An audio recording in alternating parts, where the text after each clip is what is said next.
I didn't get an intro. I thought I was going to get an intro, but I'm not getting. I'm going to have to introduce myself. Who actually remembers me from my old Twitter account, Aleks Svetski? Anyone? Okay. All right. When I put this together, I had just been banned, so I created a new one, but then that got banned. So that's the wrong Twitter handle. I think it's called Ghost of Svetski now. So let's see how long this one lasts. So today we're going to be talking about Fiat Fascism and Bitcoin sovereignism, liberty, same shit. So I'm going to kick this off. I want to remind everyone, like, most Bitcoiners already know this, and some people are just starting to realize the importance of this component of Bitcoin. So we all know, and I don't need to remind you of this, that Bitcoin is the most important economic decision any of you will probably ever make. And not only that, but it's the most asymmetric economic opportunity in the history of humanity. And like, we're all lucky enough to be born during this period. It's an incredible thing. So I don't need to remind you of the number go up technology of Bitcoin. What I want to remind everyone of is the moral duty of moving into Bitcoin. Because that's the core of why we're here. The world is like fundamentally being overrun by deranged collectivist, statists, and central planners. And it doesn't matter if they're Democrat or Republican or socialist, communist, MMTist. It doesn't matter. What they are doing is they are trying to like tear down what human beings have built over millennia. And they're trying to turn us into like empty automatons like this. And fundamentally speaking, Bitcoiners are here to change that. And not by replacing one set of rulers with another set of rulers, like what the shitcoiners are attempting to do, but by replacing these maniacs with a set of incorruptible, verifiable rules that are enforced at the level of the individual. Yeah. And that's how we change the world. Thank you. When the means via which human action is measured, stored, and transacted is outside of the hands of any group or organization or foundation or state, that's when we have true equality of opportunity. There is no other definition of equality of opportunity. We're all going to be born in different places at different times with different talents and all that sort of stuff. The only definition of equality of opportunity is the money, the way we can store and transact our wealth. Without it, all we have is stagnation, corruption, theft, waste, what I like to call the oppression Olympics, wealth redistribution by like the dumbest component of society, like bureaucrats who don't know how to produce anything. Like, that's what we have without Bitcoin. So we are here to change that. And Bitcoin shifts it not only because it fundamentally changes the returns to violence. Like, who's read The Sovereign Individual here? I hope so. If you haven't, add that book to your list. So it changes the returns to violence. But more importantly, it actually fundamentally transforms the relationship the individual has with time, with energy, with resources, and with their future. So that's the notion of time preference. So when the individual changes that relationship, they become a better person. When the individual becomes a better person, the world becomes a better place. And that's the crux of Bitcoin fixes this. That's how it does it. It starts from the ground up. So let's have a look at a couple of the ways Bitcoin fundamentally shifts society. I think this is probably, for me, the most important. And what it is like my very artistic attempt to display the difference between static inequality and dynamic inequality. So no one seems to be talking about this. Like most people who know me know that like I like a lot of Jordan Peterson's work, but even his like too thick to like understand this component is, in the world we have today, we have these static boxes of classes where if you're one of the poors, you can't get ahead. You can't climb because you can't save. Saving is the cornerstone of civilization. If you can't store the product of your labor, you can't move up. And at the same time, in the current system, if you're parasitic enough to be close to the monetary spigot, you don't have to add value. You don't have to produce anything. You can just socialize your losses and you can privatize your gains. And all of us idiots in the middle, we're paying for all of it. We pay for the bottom and for the top. Whereas in Bitcoin, it's not going to remove classes. Classes will always exist. Human beings are different. We coalesce around tribes and around values. But what we get is these permeable barriers where if you are broke, or if you're young, surprise, surprise, if you're young, you probably got less money than someone who's old. You can actually climb, you can save, you can move up the ladder. And if you're a genius and you've created something of value, yes, you will be able to stay up there. But if you're one of those fools of randomness, like Taleb warned us of, who he has become, you will fall. And so just as important as climbing is the capacity to fall, where you cannot take from somebody else because you fucked up. And this is what Bitcoin gives us fundamentally. So this is the social impact. We have the environmental impact. I don't have to talk much about this. The current fiat system survives off idiots like Mnuchin, off dumbass mandates like, we're throwing 30 billion masks into these disposable stupid masks into the environment every fucking month. It's ridiculous. Like the military-industrial complex, the poverty, all of this crap is what exists to support the fiat system. So when people talk about, Bitcoin and renewables and all that, that's like a fraction of what Bitcoin's going to do for the environment. Bitcoin will fundamentally shift the world because it removes waste and stupidity out of the system. And we don't need all this extra garbage. Thank you. Education. We don't have education. We don't even have schooling, which is supposed to be structured education. We have state indoctrination. The state believes that they know what's better for your children than you do. Bitcoin fundamentally shifts that because it bankrupts that system. So we go back to a place where we have education, not schooling or state indoctrination. And finally, really quickly, is the current economic system that's run by idiots on the right-hand side is giving us an economy that looks like that.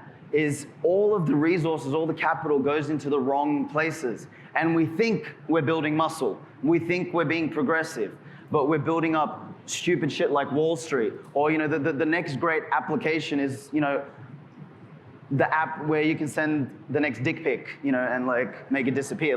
That's what we think innovation is. We're not actually solving real problems because upstream, it's all wrecked. So, I want to remind all of us why we're here. You are all the Bitcoin network's white blood cells. You're the cyber hornets.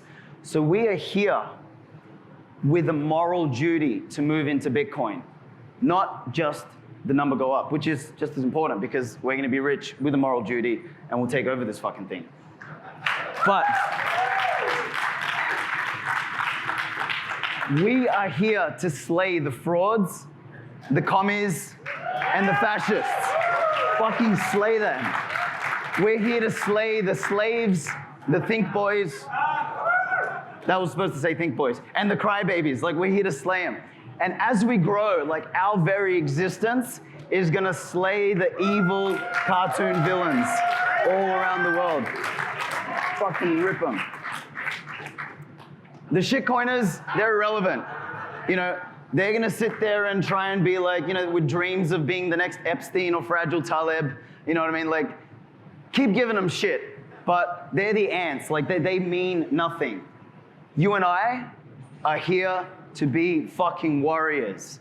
We're here to fight. We're here to build a free world, fundamentally. And we're here to help every individual become a sovereign version of themselves. First and foremost, though, starting with ourselves. Yeah. So I got Francis here, and this was a tweet that I fucking loved when I saw this. It's war is coming, and then this is a perfect example of the crypto dweebs. Oh, we can't win. And this guy's we don't want you, stay at home with women and children. So buy Bitcoin, save your Bitcoin, and together we are going to starve this fucking beast. Thank you.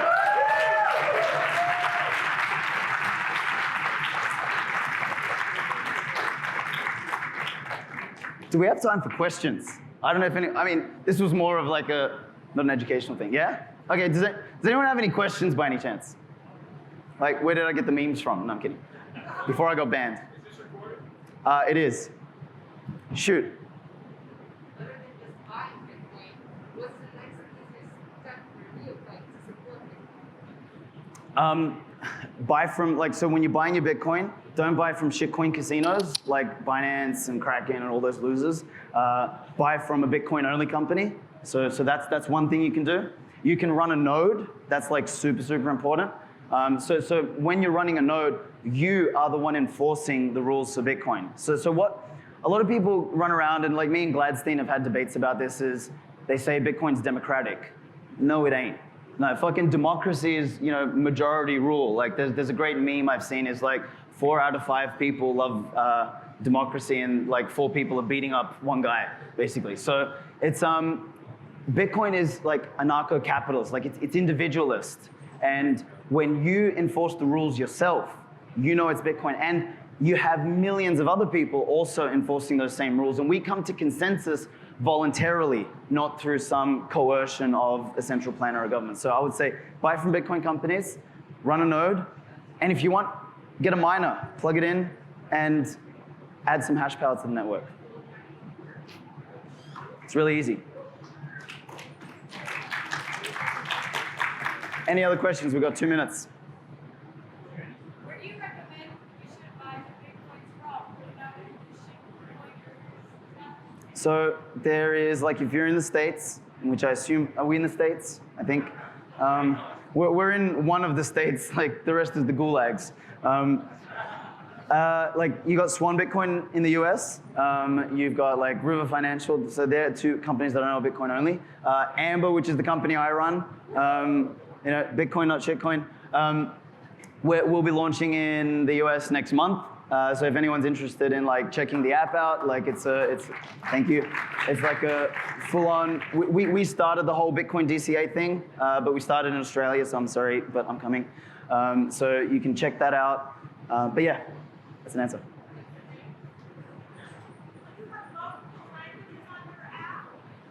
Not to begin with, just English to start with. But I'm gonna add like Chinese, cause like, you know, no, I'm kidding. I ain't adding Chinese. It's gonna be English to start with, then we'll go Spanish, yeah, probably. Shoot. What other books can you recommend that maybe we haven't heard of? All right. I've heard of the Bitcoin Standard and the Sovereign Standard. 100%.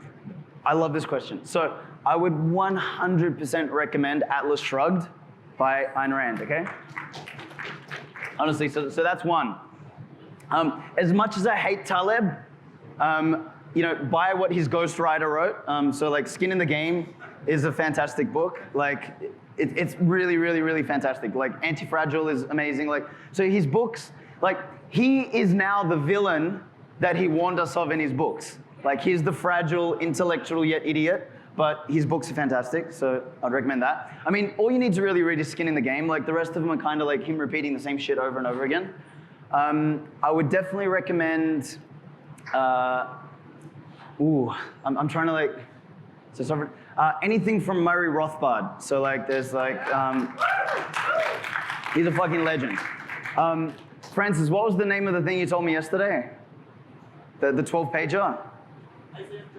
Isaiah's Job. So that's another one, but that's not really a book, that's a short paper. And in my last 15 seconds, let me think what else. If anyone's interested in anthropology, like before we moved into Yuval Noah Harari scam anthropology territory, like back in the 60s, a guy called Robert Ardrey, who wrote a fantastic book called The Territorial Imperative. Super, super fucking good, but a bit more complex. One quick one back there. Yep, you. So I'm relatively not new to this. I see this collision of libertarians and truthers fighting against black hats that seems so extreme.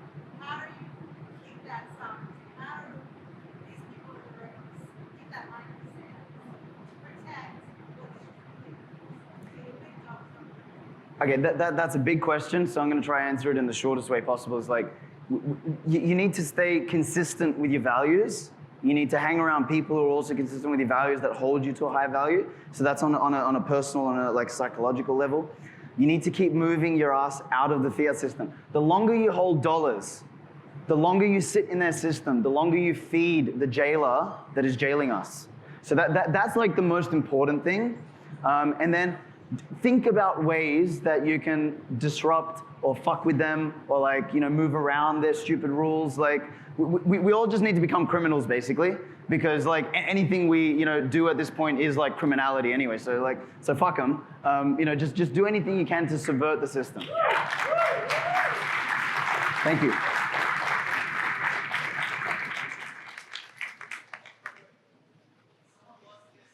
Somewhere outside. So if this is anyone's, I'm gonna leave it here.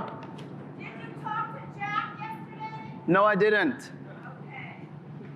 I will try at some stage. Thanks, guys.